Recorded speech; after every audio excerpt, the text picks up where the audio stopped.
अस्ति हेरेको पुत्ला जलाउँदै रहेछ। पुत्ला जलाएको चाहिँ ठिक छ कि भाइ, तर फोटो चाहिँ ह्यान्डसम राख्दैन क्या मेरो।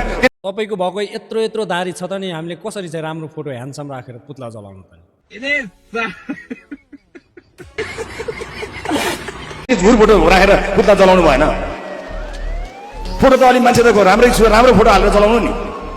त्यस्तो चित्त दुख्यो मलाई, त्यो पुत्ला जलाएकोमा चित्तै दुखेन। त्यस्तो झुर फोटो राखेर जलाउनुहुन्छ मेरो।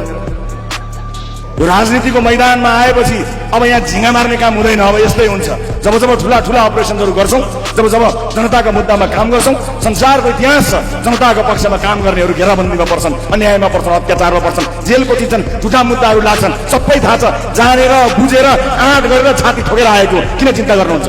मलाई राम्रोसँग थाहा छ नेपाली जनताले घन्टीमा किन भोट हालेका हुन्। यसरी टङडङ टङडङ टङडङ गरेर बजाउनुलाई हालेको रे हो रवि दाइ। मैले बिर्सेको छैन। के गर भन्ने आदेश दिएका हुन् मलाई राम्रोसँग थाहा छ। अनि के गर भनेर दिएको थियो त रवि दाइ? स्पष्ट पारिदिनुहोस् न यो विषयमा।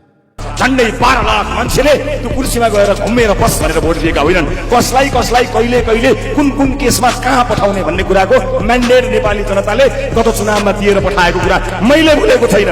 ना तपाईँले बुल्नु भयो कि? बुल्नु भयो भने त फेरि हामी त यस्तो पो गर्छौँ नि तपाईँहरू। यिनले सृजना गरेको समस्या हो। त्यही समस्याका बरमा जनतालाई झुक्क्याएर अब हामीलाई गलत तरिकाले व्याख्या गरेर आफ्नो राजनीतिको रोटी सेकाउने कोसिस गरिरहेका छन् कि सरकारले चाँडै नै कानुन बनाएर सहकारी ठगी गर्नेहरूको सम्पत्ति कब्जा गरेर त्यो सम्पत्ति बेचबिखन गरेर।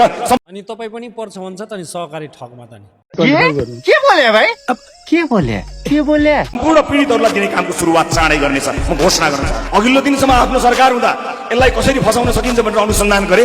अनुसन्धानबाट केही पनि नभेटिएपछि चुपचाप मिडियाबाजी गर्न थाले, मिडिया ट्रायल गर्न थाले। तपाईँलाई मिडिया ट्रायल गरेर फसायो, शक्ति प्रयोग गरेर। अब तपाईँहरूको शक्ति छ, तपाईँले पनि प्रयोग गर्नुहोस्।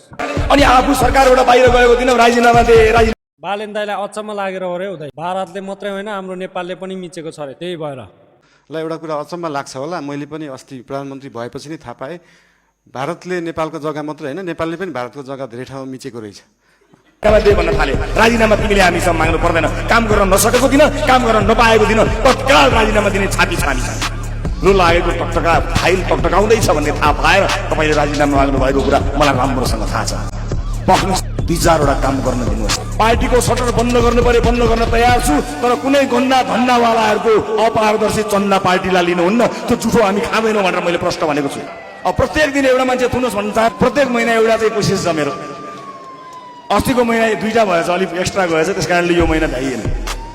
कसैले पत्रिकाका हेडलाइनमै छापिएको हिलोसँग मात्रेको छैन। म डराउँछ सहकारी लघुवित्तहरूको जुन समस्या आएको छ त्यो राष्ट्रिय स्वतन्त्र पार्टी आएको 1.5 वर्षमा जन्मिएको समस्या होइन, यिनले सृजना गरेको समस्या हो।